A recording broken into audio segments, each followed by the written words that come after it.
Joe and Joyce Neely were inspired by a trip to Italy to open a winery. A pioneer in North Carolina winemaking, RayLen produced its first wines in 2000 when only 4 other wineries in the Yadkin Valley existed.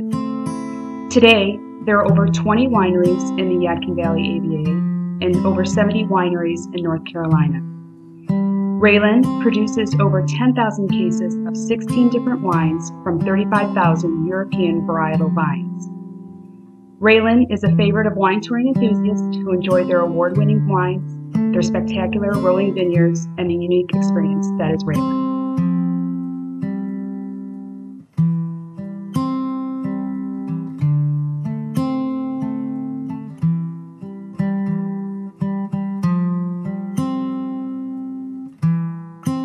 Steve Shepard makes it very easy to promote his wines. He is the best winemaker in the state. He's been here the longest. He is the oldest winemaker by experience in North Carolina.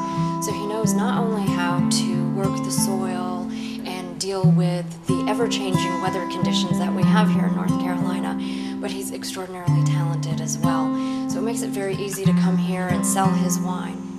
I've been in the Yadkin Valley for nearly 20 years now.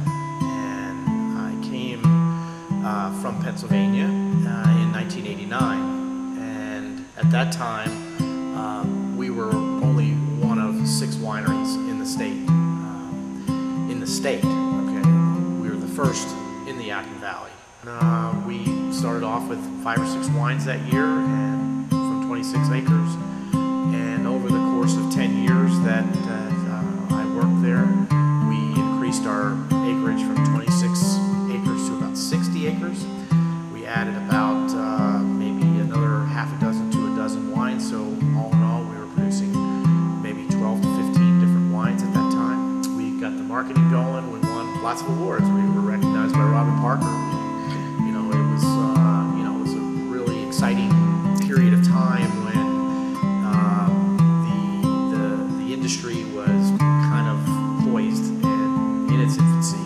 So after about 8 or 9 years, I was kind of looking for new challenges, looking for something else to do. So in 2000, there was a huge influx of money and interest in new construction and new wineries, new vineyards, and so forth. And I wasn't going to be left out. I wanted to be part of that challenge and part of that new surge and new growth.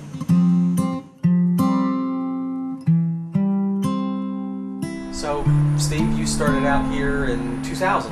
2000, when I stepped foot on this property, it was nothing more than a hayfield.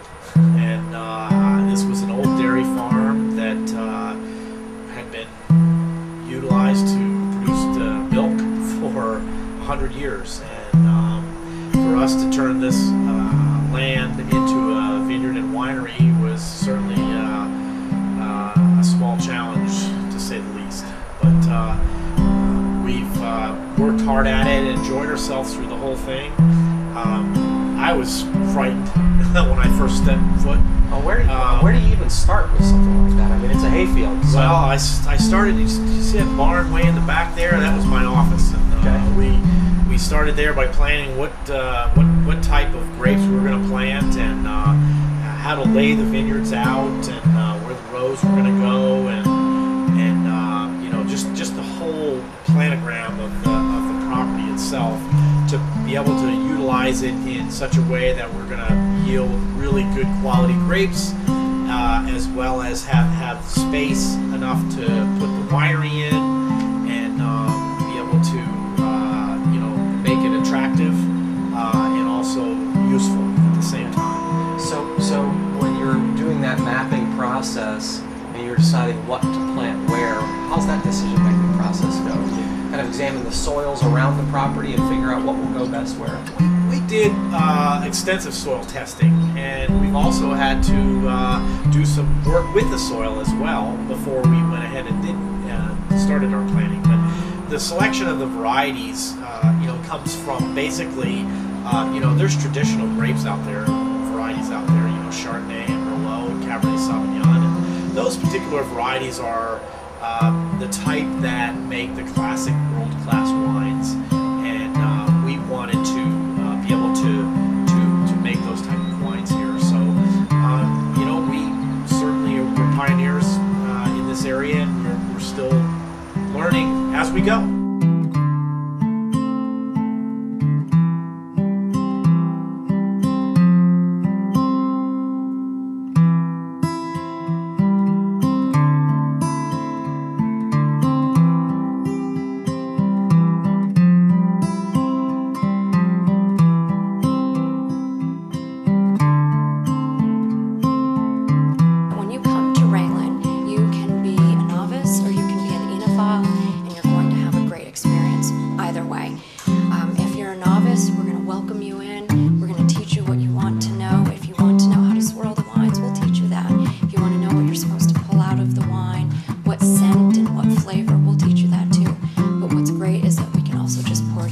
Of wine, and you can sit out on the porch and enjoy the lovely afternoon that RayLen always has ordered up for our guests.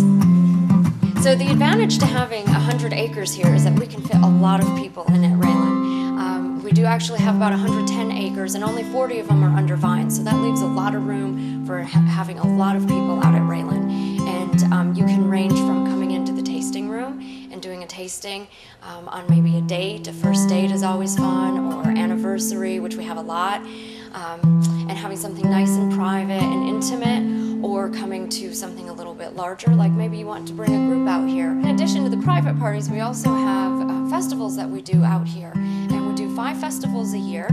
It's a lot of fun. About 1,000 people come out.